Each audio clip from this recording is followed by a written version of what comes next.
Et bonjour à tous, aujourd'hui avec cette vidéo, je voulais vous montrer quelques points de règles et astuces qui, je l'espère, amélioreront vos parties de Marvel Champions. Dans un premier temps, les cartes d'état. Ce qu'il faut savoir, c'est que dans le jeu, il y a trois différents types de cartes d'état. Il y a sonné, désorienté ou tenace.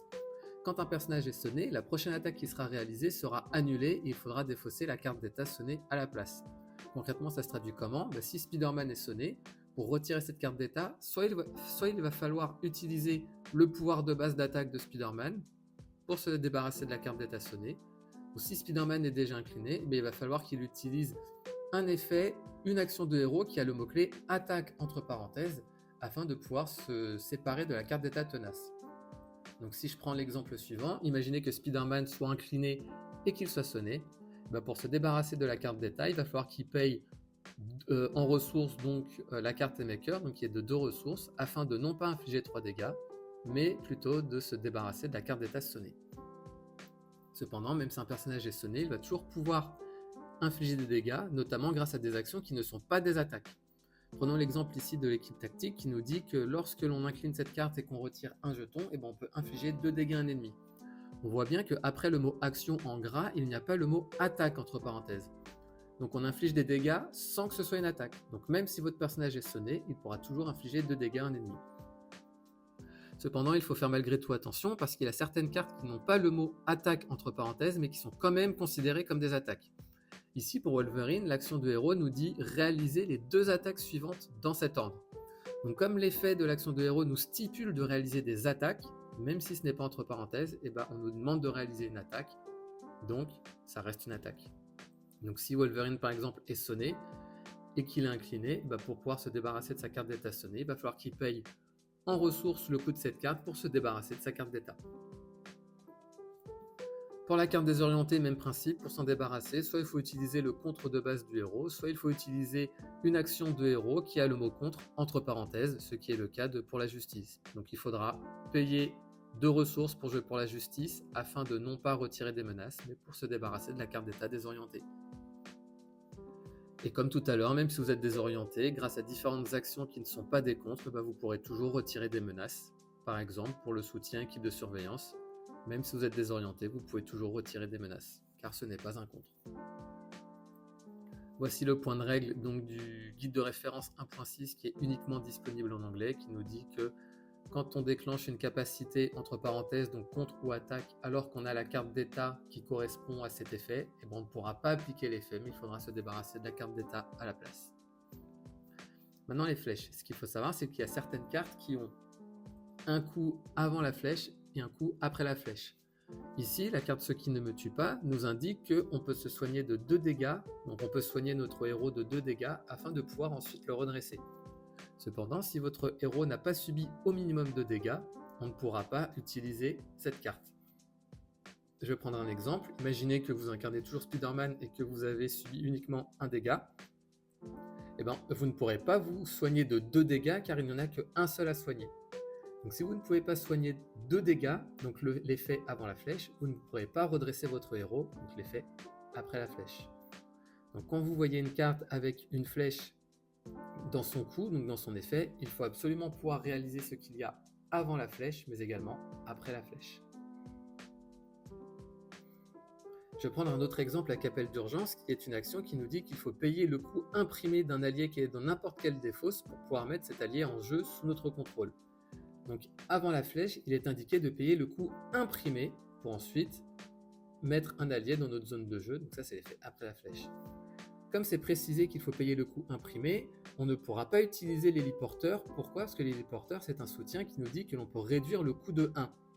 Donc prenons un exemple, n'importe quel allié, imaginons qui coûte 3 en ressources, si on utilise l'héliporteur, son coût va devenir 2. Or, la carte appel d'urgence nous dit qu'il faut payer le coût imprimé. Donc si on veut jouer appel d'urgence et qu'on veut jouer cet allié qui coûte 3 en ressources, on ne pourra pas utiliser l'héliporteur. On sera obligé de payer le coût imprimé qui est donc de 3. Donc toujours dans le guide de référence, cela nous explique qu'il faut d'abord payer le coût avant la flèche pour pouvoir résoudre l'effet après la flèche. Maintenant, la différence entre payer le coût d'une carte et mettre en jeu une carte. On paye le coût d'une carte lorsqu'on la joue de notre main en payant son coût en ressources.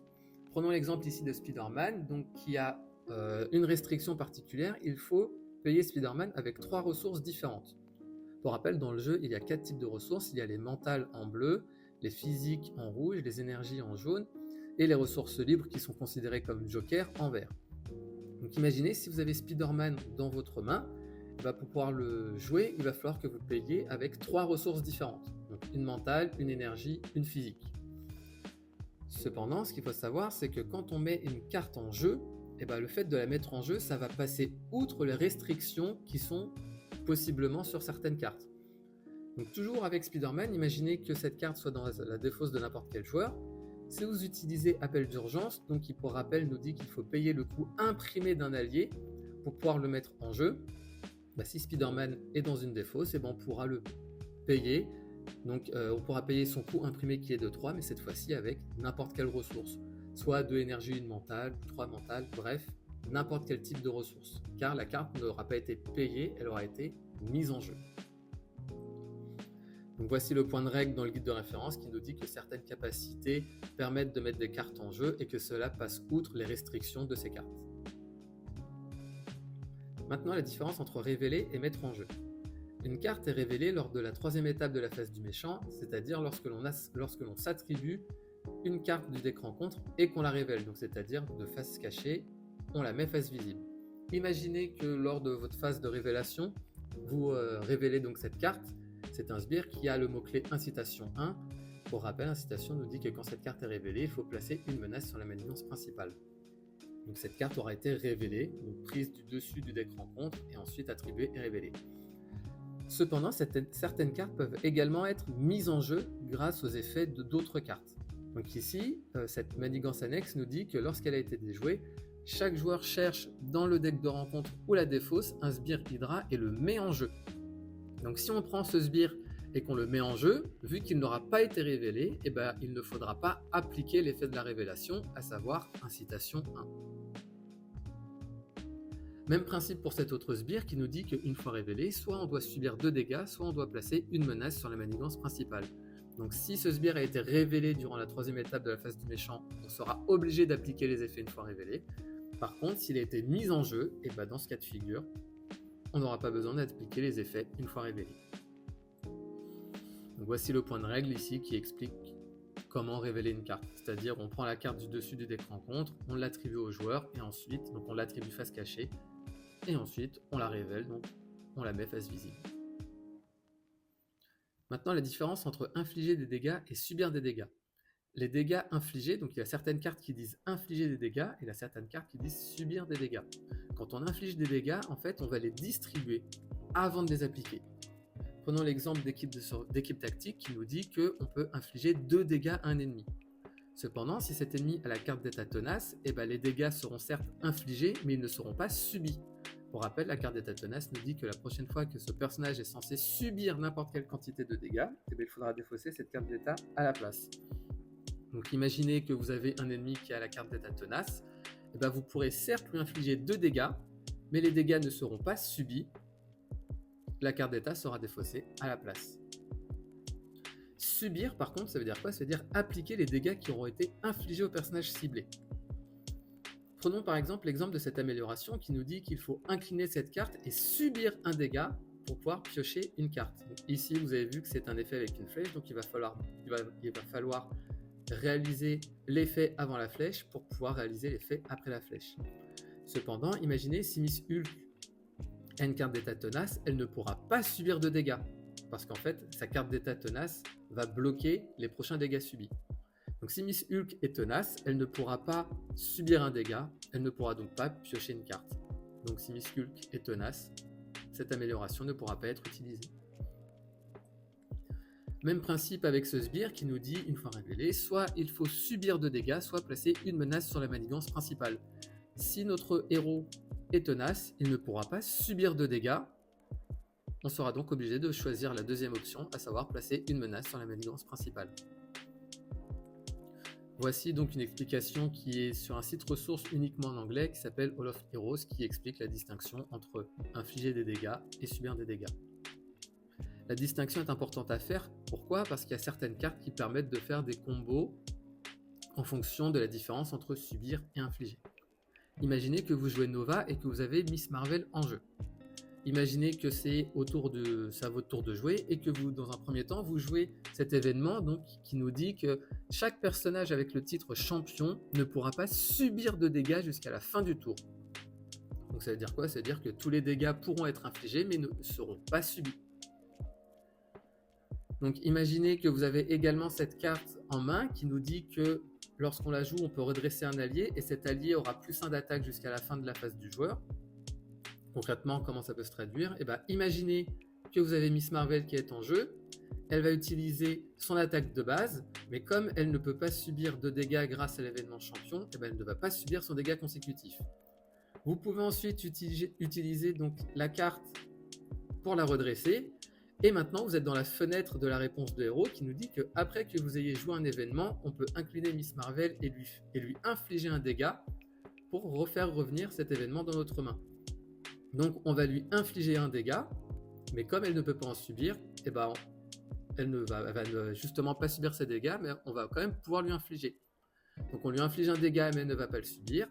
Elle va récupérer la carte, et ensuite on va pouvoir la rejouer pour de nouveau la redresser et de nouveau augmenter son attaque. Donc là on a joué 2 fois la carte, donc elle est passée à 3 d'attaque. Et on peut continuer ainsi de suite jusqu'à ce qu'elle se retrouve avec n'importe quelle quantité d'attaque que vous le souhaitez. Maintenant la défense. Dans le jeu, il y a 3 manières de défendre, soit en utilisant la défense de base de notre héros, donc on incline notre héros durant une attaque, soit en défendant avec un allié que l'on aura déjà en jeu, donc même principe, avant de résoudre l'attaque, on choisit si on veut défendre, et dans ce cas-là, on va incliner notre allié qui va subir tous les dégâts, sauf s'il y a le mot-clé déferlement. Et enfin, il y a aussi des effets de cartes qui ont le mot-clé défense entre parenthèses. Et cela, en fait, si on joue une carte avec le mot-clé défense entre parenthèses, l'attaque aura été considérée comme ayant été défendue. Donc voici les 3 manières d'avoir une attaque défendue. Cependant, il y a une certaine particularité. Prenons ici l'exemple de Spider-Man qui a en jeu Mockingbird et le Manoir des Avengers, et que Mockingbird a subi 2 dégâts sur 3 possibles. Imaginez également que c'est la phase du méchant et que Klaw va attaquer. Pour rappel, Klaw, lorsque Klaw attaque, il faut révéler 2 cartes de boost. Donc avant qu'il résolve son attaque, on décide de défendre avec Mockingbird et on va révéler ces 2 cartes. Ces 2 cartes ont des icônes de boost d'étoiles, donc il va falloir appliquer les effets avant que l'attaque soit résolue. Donc ici, par exemple, la carte de gauche nous dit qu'il faut infliger un dégât à chaque personnage que l'on contrôle. Donc qu'est-ce qui va se passer? Spider-Man va subir un dégât, mais Mockingbird va également subir un dégât. Et comme ici, elle aura subi tous ces dégâts, elle va quitter la zone de jeu. Et ensuite, on va appliquer l'effet de la deuxième icône qui nous dit que si cette carte est résolue durant une attaque non défendue, il va falloir défausser un soutien que l'on contrôle. Dans ce cas de figure, Mockingbird est sorti du jeu, on n'a donc plus de défenseur. Ici, dans ce cas-là, ça veut dire quoi? Ça veut dire que l'attaque aurait été considérée comme ayant été non défendue. On a certes défendu précédemment en fait avec Mockingbird, mais vu que l'attaque n'est toujours pas réalisée et que Mockingbird a quitté le jeu parce qu'elle a subi un dégât, maintenant on ne peut plus défendre, donc l'attaque est considérée comme ayant été non défendue.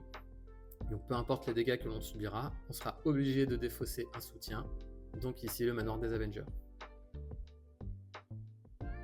Ici, ça explique bien que si l'allié qui défend subit des dégâts avant que l'attaque soit réalisée et que ces dégâts le font mourir, en gros, l'attaque sera considérée comme ayant été non défendue. Maintenant, les capacités forcées. Une capacité forcée, c'est une capacité en fait qui va s'enclencher obligatoirement en fonction de l'effet de cette capacité. Prenons ici cette interruption forcée qui nous dit que quand on révèle une carte traîtrise, on annule ses effets une fois révélés et ensuite on défausse cette amélioration. Donc ici, imaginez que vous révélez un sbire, le sbire n'étant pas une traîtrise, il ne se passera rien.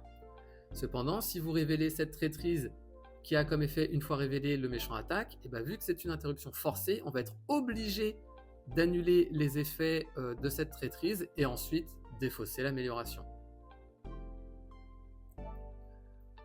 A l'inverse, quand une capacité n'est pas forcée, c'est au joueur de choisir s'il veut la déclencher ou non.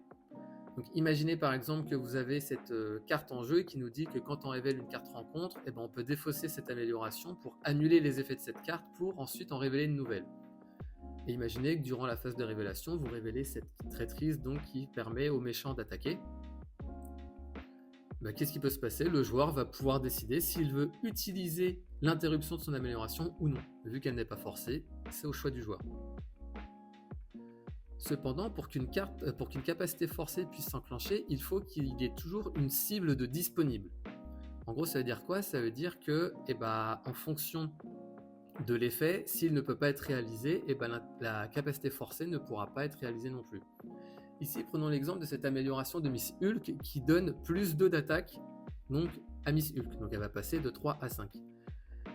Donc cette amélioration est une réponse forcée et nous dit qu'après que Miss Hulk est attaquée, il faut défausser cette amélioration pour sonner l'ennemi attaqué.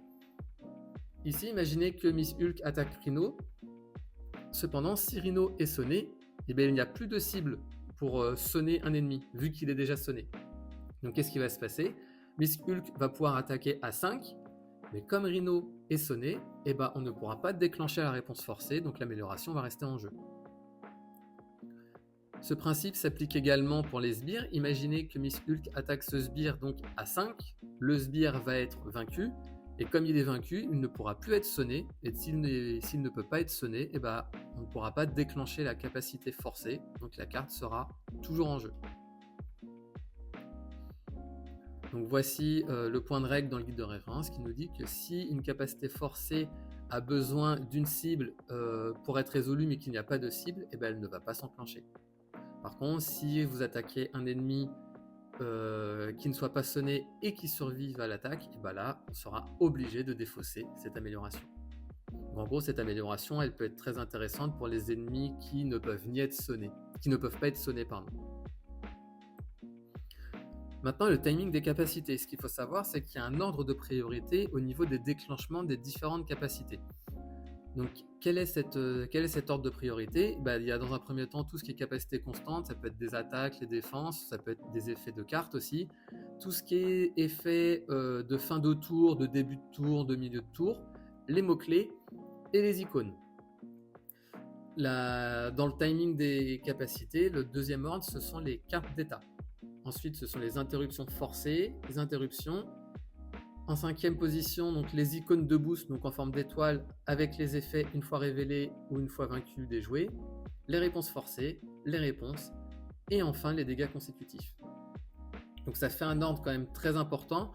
Ça peut être très compliqué dans les faits, mais il faut bien faire attention parce qu'en fonction de l'ordre de priorité, ça peut vous sauver une vie, ça peut vous sauver une partie, ou ça peut également, à l'inverse, vous être non bénéfique. Donc après, il faut faire très attention. Dans tous les cas, il y aura toujours des erreurs. N'importe quel joueur continue de faire des erreurs. Mais je voulais quand même vous montrer ici quelques exemples afin d'illustrer le timing des priorités. Imaginez que vous avez cet allié Starhawk en jeu et que vous jouez contre Zola. Pour rappel, quand un allié utilise un de ses pouvoirs de base, à la toute fin de son activation, il va falloir qu'il subisse des dégâts consécutifs en fonction du nombre d'icônes sous le pouvoir de base. Donc imaginez ici que Starhawk attaque, attaque Zola. Qu'est-ce qui va se passer? Donc Starhawk va infliger 2 dégâts à Zola.